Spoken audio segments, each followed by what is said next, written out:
ఇంత మునుపు కూడా అనేక కార్యక్రమాలు చేశాం. ఈరోజు ఇక్కడ ఢిల్లీలో కూడా ఎన్డీఏ ప్రభుత్వం ఉంది. ఈరోజు ఎన్డీఏ ప్రభుత్వం ఎవరైతే కార్మికులున్నారో, కర్షకులున్నారో వారందరికీ న్యాయం చేస్తాం. 5 సంవత్సరాలు మీరు ఒక్కసారి ఆలోచిస్తే భవన నిర్మాణ కార్మికులు ఇసుక దొరకకుండా ఇష్టానుసారంగా వీళ్ళు పెత్తనం చేసి బ్లాక్ మార్కెట్లో అమ్ముకుని వేరే రాష్ట్రాలకు పంపించి వాళ్ళందరూ ఉపాధి కోల్పోయే పరిస్థితికి వచ్చారు. ఈ రోజు నేను ఒకటే హామీ ఇచ్చాను, ఇప్పుడు కూడా చెప్తున్నాను, ఎక్కడైనా సరే ఇసుక ఫ్రీగా ఇచ్చాం.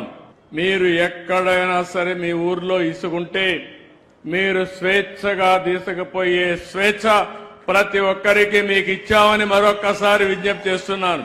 ఎవరైనా సరే అడ్డం వచ్చినా, మీ ఊర్లో అవకతవకలు చేసినా మీరు పోరాడండి, ఎదురు తిరగండి, గట్టిగా ఉండండి, నేను అండగా ఉంటానని మరొక్కసారి మీ అందరికీ హామీ ఇస్తున్నా. ఈరోజు గవర్నమెంట్కి వేల కోట్ల రూపాయల ఆదాయం వస్తుంది. నేను ఒకటి ఆలోచించాను, భవన నిర్మాణ కార్మికులకు పని కావాలి, కడుపు నిండా తిండి తినే పరిస్థితి ఉండాలి.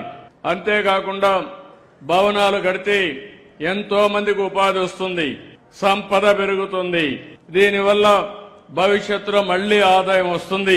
అలాంటి కార్యక్రమానికి రూపురేఖలు దిద్దాం.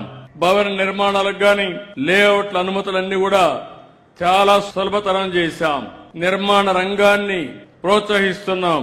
నాలా చట్టాన్ని రద్దు చేశాం. ఎవరైనా ఒక బిల్డింగ్ కట్టుకోవాలంటే నాలా చట్టం నుంచి నో అబ్జెక్షన్ తీసుకునే విధానానికి స్వస్తి పలికిన ప్రభుత్వం ఎన్డీఏ ప్రభుత్వం అని చెప్పి కూడా నేను మీకు తెలియజేస్తున్నా.